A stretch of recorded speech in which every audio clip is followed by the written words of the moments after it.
Alright, so in today's video, we are going to be doing the type of Q&A tip videos, where on my last video I did, I had you guys comment the most common questions that you have. Like, what do you guys struggle with? I answer your comments in a video, and it's like a Q&A tip video. So I'm going to ask that again before we get into this video. Please comment down below what you struggle with, any type of question that you have, and it will be made into a video. I'd like to do these more often. I haven't done this one in a while. It's been a few months, but let's get into it.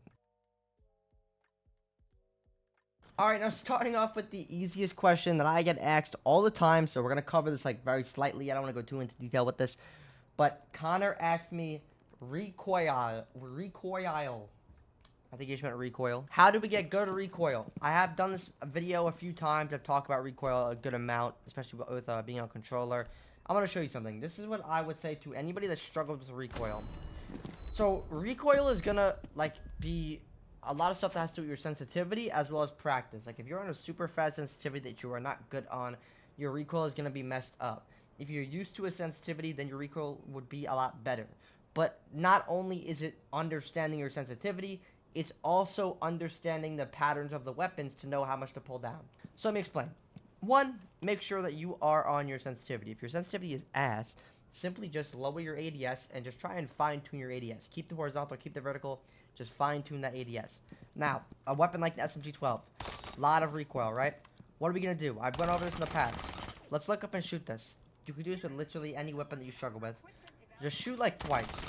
You're going to generally notice it's always going to do the same thing. It might not be exact, but it will always go up and to the left in the case of the SMG-12. That's just the way the weapon recoil is. But something that's common is the first few bullets are not really going to move much. So if we pay attention to this, for example, the first 1, 2, 3 bullets don't move at all, so we're just pulling down. Then it goes to the left slightly, then we're just pulling down. Then it goes to the left slightly, then we're just pulling down. Then it goes to the left more. So what do we have to do? We're going to start off up close. Just start burst firing, like this. The first 3 bullets, we're going to notice, oh look, there's no recoil. Literally no recoil. It's so easy. Look at this. Up close, nice and easy. Now, pay attention to this. It's going to go to the left now. So now what are we going to do? We're going to pull down a little bit to the left. Try and shoot for a little bit longer. A little bit to the left. Still do this close up. Just practice this over and over and over again. And then the more that you do this, the further you can back up and the longer that you can then shoot. To where eventually you will get the pattern down super easy. Just so you can see, I'm not like Cronus. I'm not a loser.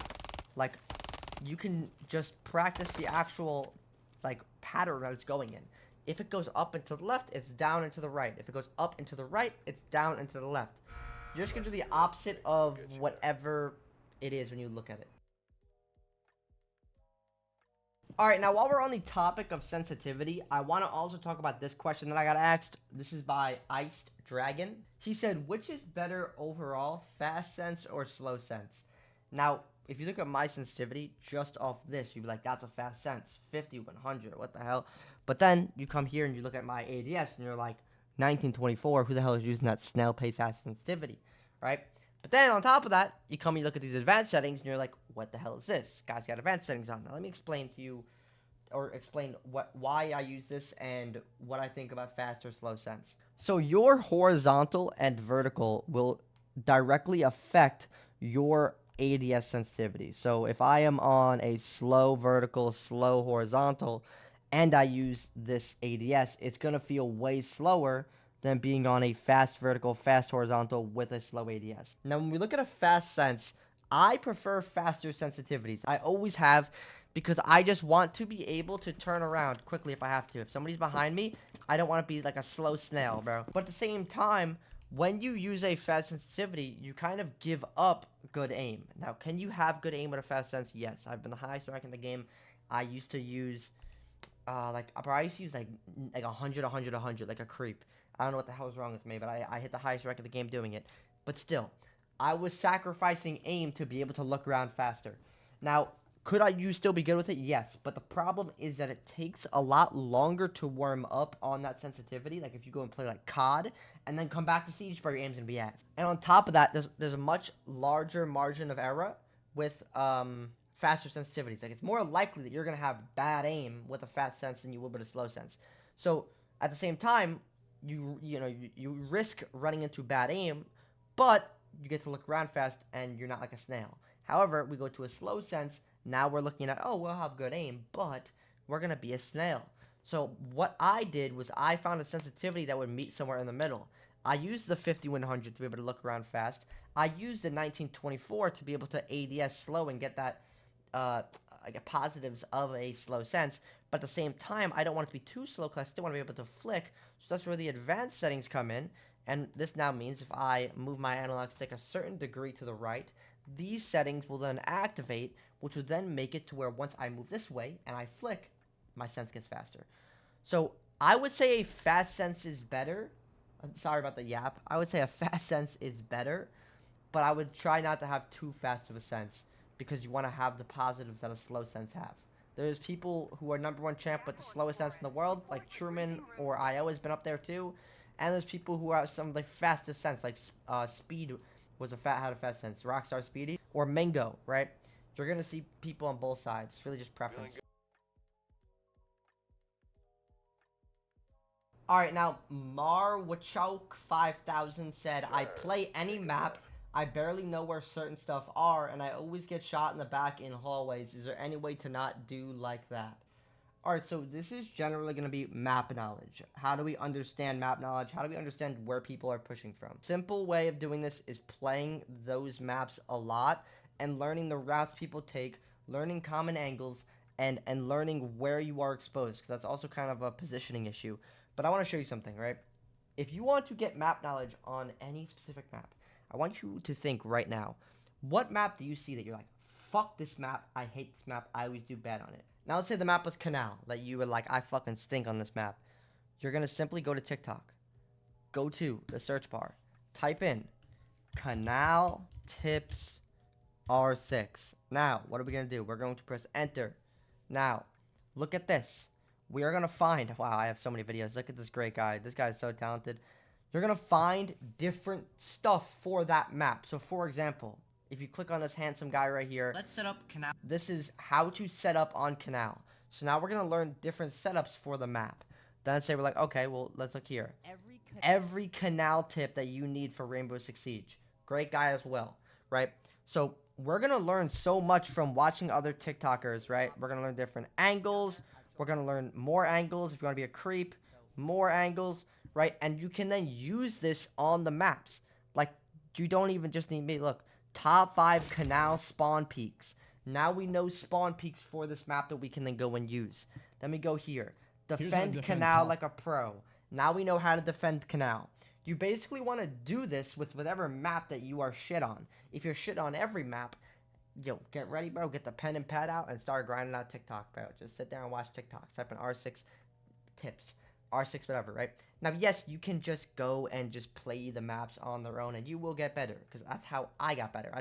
When I first started, I wasn't watching, there wasn't really, like, tip videos for specific maps. I would just watch a lot of Pro League, and I also just play a lot. Pro League is a great way as well to learn, but this is way better, because you can kind of really, like, specifically learn a map that you're shit on.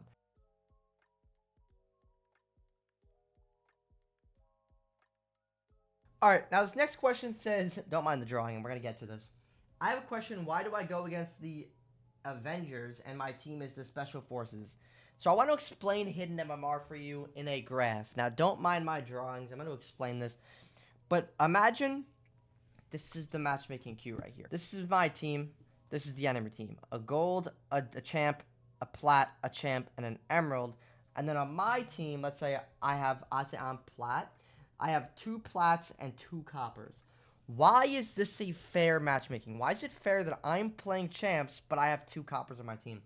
So, this is what the hidden MMR is. In rank 2.0, these visual ranks mean absolutely nothing. Literally nothing.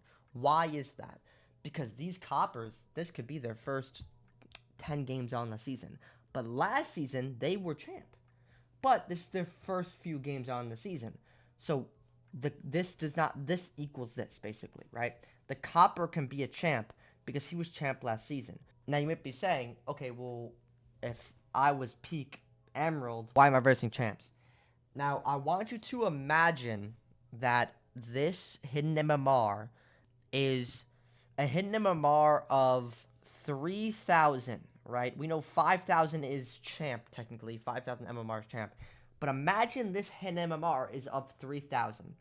Now, in the 3,000 range, we can have any visual rank, right? However, in this hidden MMR, this just means this guy has more ranked games played this season in this hidden MMR than this guy does. Same with this guy. So you can basically be a champ of that hidden MMR. Now, how do we know this, okay? Before Rank 2.0 came out, there was only around 3,000 to 4,000 champions. Once Rank 2.0 came out, we then went to 55,000 champions. Do we really think that it was just because it was so much easier? No. All that happened was they introduced a system where there is a hidden MMR in each thing. So you can basically be, like we've seen golds go from a gold 1.0 to a champ 2.0. They're not playing top champs. They are literally just playing champs in their hidden MMR. It's very stupid, but it does make sense, but it also doesn't, right? Like, it makes sense based off of what they're trying to accomplish, but it's still stupid. So if you ever see that you are a plat playing against champs, that just means that champ has more games played in this hidden MMR that you are in. Same reason why I hopped on Xbox, haven't touched it the entire season. I think I played last week. I played against Skite and Mingo, but I was a copper. Why was that? Because I was champ prior. My hidden MMR is going to put me in those lobbies every single time. Alright, now Abrupt Knight said, any tips on roaming when getting roam cleared? So now here's the thing when it comes to roaming, okay? This is what I would always advise to anybody when you're roaming, is to always have a backup plan whenever you're going to roam. As well as bring operators that you can use to roam. So stuff like impacts will help you get away when you're getting roam cleared, will help you just win that round or waste more time. Because when you're roaming, your main goal is just to waste as much time as you can. If you can get a kill in between there, good. But imagine we are defending upstairs. Whenever I go to roam, I'm going to sit here and go, okay, I'm going to play right here in this hallway. Now, I want you to think what you're going to do ahead of time when you get roam cleared. Because it's not like it's not going to happen. If they push this way, they will try and roam clear you. So what are you going to do? Think before it happens so that way you don't panic when it does happen. So I'll always think of the worst case scenario. I'm like, okay, well, if somebody pinches me out from me here or pushes me here, I might pre-fire, run down here, then run this way, run up to that main lobby, and then come out that way over there on that door, right? Just always think whenever you're doing anything, what is your escape plan? What is your backup plan? Just always think ahead. Now, we also have impacts. So what can I do? Okay, I'm going to play right here. And now once they start to really push me, I'll impact this, drop the hatch, and then I'll go and run this way. Now I'm going to waste even more time. I'm going to come up through attic this time, right? So we have impacts that will help you, or having somebody break a hatch for you. But whenever you're being roam cleared, do not panic. Just possibly think, how can you waste more time? If it's like you're guaranteed you're going to die, like you have no impacts, you're stuck in here, and these motherfuckers are flashing you out, it comes down to just wasting time. Don't swing them. Make them swing you. If there's like 3 people out here, swinging them like this, they're going to be holding an angle and pre-fire your ass. So instead, let them swing you. But don't actually let them swing you. What I mean by this is let them push into you. Let them try and take map control, right? You hear them getting close, you swing. You hear them getting close, you swing. But you don't want to overextend. Like, I hear them getting close. I don't want to swing out this way. Why? Because if somebody's right here, they could be holding this angle. If somebody's right here, they can be holding this angle. Whereas if I sit right here and then swing like this and pre-fire, I'm only exposed to the person in front of me. I'm not exposed to different angles that somebody could be at. So if you ever are getting roam cleared and you really don't have a choice, just try and waste as much time as you can. Let them push you. But if you can escape, that's why we have impacts. That's why we have escape plans beforehand. Just doing this will help you a lot, to waste more time.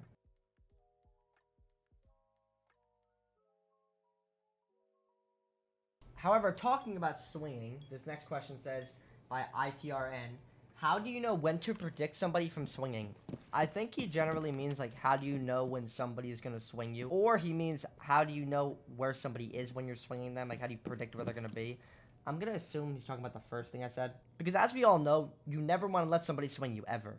If you let somebody swing you, they're going to see your shoulder, your head, your leg, before you even see them. Because just the way the perspective works in this game, they're going to pre-fire you, you're dead. So how do we know when to swing? How do we predict that? Because we want to swing before they swing. It is simply all going to be audio, right? If I'm holding this right here and I hear someone in this hallway, How do I know when they're going to swing me? How do I know when I should even swing in general? Because regardless, I want to swing this guy when he's over here. Whether he's looking top right or whether he's looking at me. I want to swing this guy before he can see me or before he gets over here. So this will simply all come down to audio. What audio do we use for this? Because this is just going to be a complete audio thing. My master volume is lower just because I'm recording and don't feel like listening to it in my ear, but I recommend playing on 90 to 100. I'd also recommend using night mode. Night mode is way better in my opinion for hearing footsteps. I have a video where I tested them side by side. I felt night mode was a lot better. And it will be even better in CGX because they did overhaul all the audio completely. Like, don't get me wrong, you absolutely can swing somebody. Oh, you hear them in this hallway, swing out. The only issue with this is you don't know if they're here, or if they're here. Whereas, if they suspect you in any way, they're just generally going to aim right here, right? So it's a lot easier for them to win that gunfight. Whereas, if they're right here, and you're swinging them, even if they think that you're right here, it's so much easier to hit a target close up, because there's a much higher chance that you're already aiming right at them, if that makes sense. Which is why pre-firing is also really good, right? Because if you don't know exactly where they are, you pre-fire somebody, right? Pre-firing is super good, because no matter what, if I pre-fire right here, I'm going to immediately kill this guy who is over here. Alright, now Lime NATO asked how to counter people who like to crouch peek or crouch during a gunfight when you aim at head level. Now, I am somebody that crouches during gunfights. I think it's great because it throws off people who have good crosshair placement. I have my crouch on my paddle right here, and I crouch all the time. Now, the best way to counter this kind of is to not literally be aiming at the head. What do I mean by this? Okay, I am somebody who will always aim chin to chest level. Why is that? If somebody crouches in a gunfight, I quickly crouch, and now I'm at chin to head level. I stand up, and I'm chin to head level. So you're basically gonna, like, crouch into their shot, or crouch into them, essentially. Now, you could also not do that. You could just be like this, and then once I crouch, just aim down. I do that too. But sometimes when I see people crouch, I crouch into them, and I don't even move my crosshair placement. Alright, now Young Mario Money said, how do you win more gunfights? Now, this is generally like a broad question, because there's like a million ways to win more gunfights. So I'm going to try and give a quick rundown. Starting off, make sure your aim is all warmed up. Make sure you do free-for-alls. That will help you when you actually take the gunfights. You want to make sure your aim is nice and warm. 2, having better crosshair placement. Make sure you're not aiming low. Make sure your crosshair placement is good head, chest level. 3, positioning. You want to make sure you always have good positioning. If you're going to win more gunfights, exposing yourself to common areas, you're going to lose those gunfights.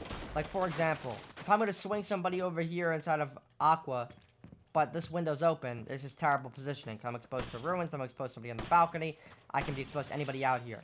So positioning when you take a gunfight is going to be super important, along with not being in the most common spot. Like, if they're pushing Aqua, and I'm sitting right here holding this angle, there's a high chance I get pre-fired. So I'm not going to win that gunfight. Instead, I have a punch hole here, and I hold this angle instead. Or, I'm playing all the way back here, waiting for him to walk in this way, right? Just positioning will help you win more gunfights. Like, I'm on controller PC, don't mind my voice cracking, I know, I'm losing my voice.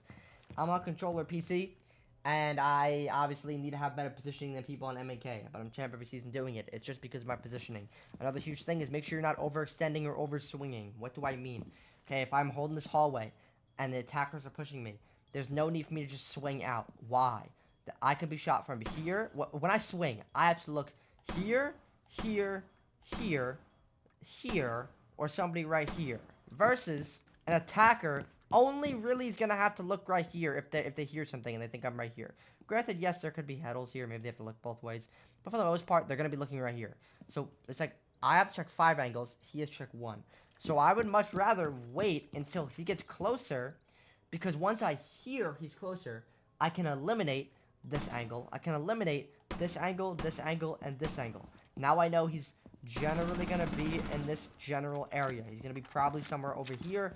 This will allow me to swing and pre-fire this guy based off of audio. So you're going to win those gunfights more doing that, when you can kind of eliminate areas that you have to watch, or that you have to be aware of when you're swinging somebody. Also, just playing off your teammates will help you win more gunfights, holding crosses. Like, for example, I'm playing right here like this, just waiting for this guy to push me. My teammate is right here like this. And now when this guy comes right here, he can't shoot 2 people at once. I'll be shooting him. My teammate will be shooting at him. We're going to win more gunfights that way too. An attack, droning out stuff, having someone drone you in, that will help you win more gunfights. Alright, now Exo said I just gotta work on being more consistent. You got any tips on that? Now, I've already went over aim. It just comes down to just using the same sense, doing free-for-alls. But when it comes to being consistent, just know it's okay to not be consistent. Like, it's okay if you do good one game, then bad the next game. But how do we increase our chances of being consistent? Like I mentioned earlier, map knowledge, okay? If there's a certain map, like for example, I am consistently good on Canal. I get Canal, I'm going to do good. Oregon, I'm going to do good. Right? There's gonna be maps that I will be consistently good on. There's also gonna be maps I will be consistently bad on. Now, you can kind of take away that consistently bad on maps if you study those maps. For example, Emerald Plains, I fucking hate that map. I used to be so bad on that map. I learned so much from watching it a lot, playing it a lot, as well as watching TikToks. I do stupid shit now on that map, and I do a lot better. So, like, the maps are going to be a huge issue on why you might be playing inconsistently. Now, obviously, aside from just maps and just studying those maps, like tips for that map, that will help you a lot. But another big issue with inconsistency is just to kind of start doing stupid shit. If you go into every round with a plan of, okay, we're defending this side. I'm going to hold inside Aqua. Now I have a plan. I'm going to hold this area. You'll have a higher chance of doing better and consistently doing better if you just slow it down and not be so aggressive, fast-paced, and just walk around like an idiot. But just know it's okay to not do good every single game. Even pros don't do good every game. Alright, now Jameer asked, when I play Siege, I do get mad a lot. Do you have any tips? I'm gonna keep it real with you. If you're playing Siege, you're gonna get mad. This fucking game pisses me off. But the way that I generally remain calm, like, you won't really see me crash out over dying. And one of the reasons is I've been playing this game for 10 years. I've accomplished everything. I don't care anymore, man. I just want to keep getting better. So when I die, I kind of just look at it like, okay, what did I do wrong there? Rather than, fuck my teammates, fuck these guys, bro. I hate this game, right? I look at it like, I swing this guy, pre-fired. Immediately I die, I'm going to be like, okay, well, maybe I played a little bit too aggressive there. Maybe I should have let this guy walk down this hallway and then swing him. Maybe I should have had the teammate that was on cool vibes hold my cross, right? You got to, instead of getting so mad at everything, look at everything like a learning lesson if you actually want to improve. Like, be okay with dying because you want to get better. So the only way that you can get better is people have to find the flaws in your playstyle. So if one of your flaws is you're playing too aggressive, somebody kills you. Now you learned, okay, that's a flaw of mine. I gotta slow it down. I gotta let them push me first. Maybe I gotta drone out more. Playing too aggressive. You got to just not care as much, and not let every round ruin your mind. Hopefully it does help. Like I said, guys, comment any questions you have. I'll make a video on it. But I'll see y'all. Much love. Peace.